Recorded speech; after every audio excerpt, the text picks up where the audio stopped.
Hello दोस्तों, कैसे हैं आप सभी। मैं आशा करता हूँ आप सब ठीक होंगे।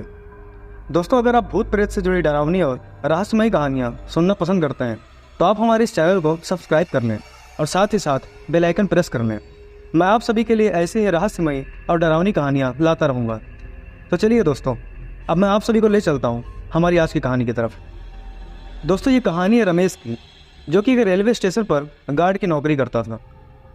उसकी शिफ्ट हाल ही में रात की हो गई थी और उसका ट्रांसफ़र एक ऐसे रेलवे स्टेशन पर कर दिया गया था जो काफ़ी सुनसान और वीराना था।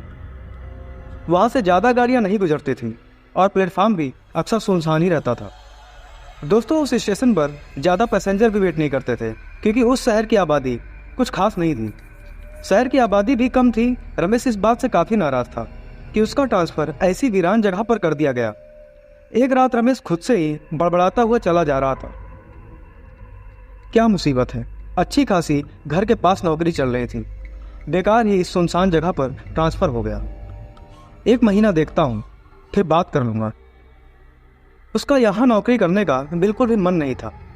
हाथ में लालटेन लिए और दूसरे हाथ में डंडा पकड़े हुए वह प्लेटफार्म के चक्कर लगा रहा था। बीच बीच में सीटी बजा देता। ऐसे ही वो किसी तरह रोज अपनी ड्यूटी करता रहा। पर दोस्तों, एक रात की बात है। उस रात प्लेटफार्म पर उसके अलावा और कोई नहीं था। रात के 2 बज रहे थे। रमेश ने देखा कि एक आदमी बेंच पर बैठा हुआ था। दोस्तों, ठंड का मौसम था और वह आदमी ठंड से कांप रहा था। रमेश उसके सामने जाकर खड़ा हो गया और उससे पूछताछ करने के लिए उसके पास गया और बोला, कौन है भाई और कौन सी ट्रेन का वेट कर रहे हो। उसने देखा कि आदमी को ठंड लग रही है।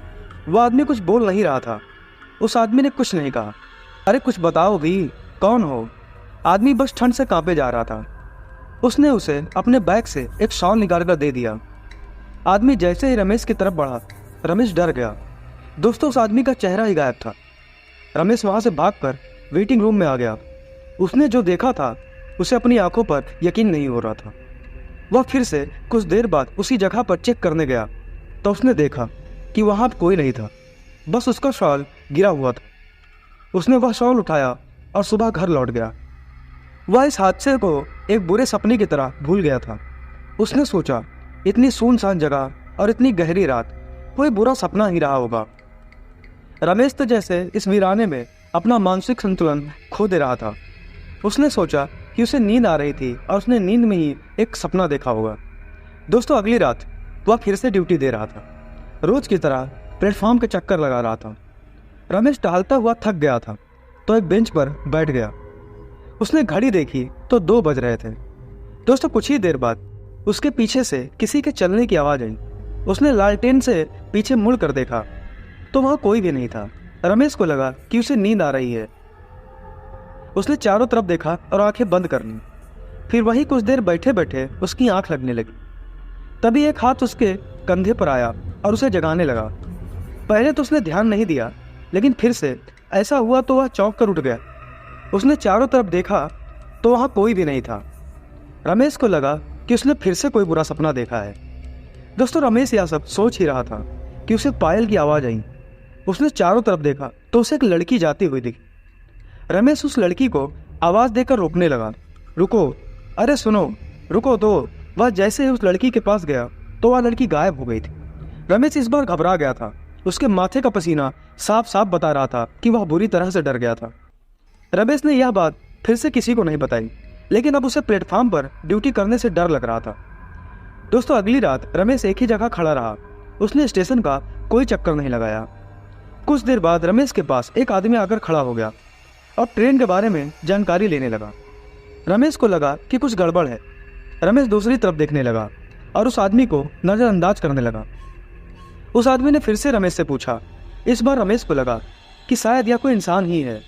रमेश उस आदमी को ट्रेन के बारे में बताने लगा। तभी घड़ी में 2 बजते हैं। पूरा प्लेटफार्म घड़ी की आवाज़ से गूंज रहा था। रमेश ने घड़ी की तरफ देखा तो वह थोड़ा सा घबरा गया। उसके सामने खड़े आदमी ने उसके कंधे पर हाथ रखकर उसे जगाया तो वह होश में आया। रमेश ने देखा कि सामने खड़ा आदमी उसे धुंधला दिखाई दे रहा था। उसने अपनी आंखें मली, उसे फिर भी वह आदमी धुंधला ही दिखाई दे रहा था। रमेश ने उस आदमी को बुलाने की कोशिश की तो वह भागने लगा। दोस्तों, रमेश भी उसके पीछे भागने लगा और वह आदमी अचानक से पटरी की तरफ भागने लगा और गायब हो गया। रमेश अपना बैलेंस नहीं बना पाया और उन्हीं पटरियों पर गिर गया। उसने ट्रेन की आवाज़ सुनी और घबरा गया। उसे सब धुंधला दिखाई दे रहा था। अब वह डर से चिल्लाने लगा। तभी रेलवे स्टेशन मास्टर प्रसाद भागता हुआ आया और उसने रमेश को पटरी से बाहर निकाला। दोस्तों, रमेश कुछ देर तक बेहोश रहा। रेलवे मास्टर ने रमेश के ऊपर पानी छिड़का तो वह उठकर चिल्लाने लगा। प्रसाद ने उसे शांत किया और उसे दिलासा दिया कि वह ठीक है।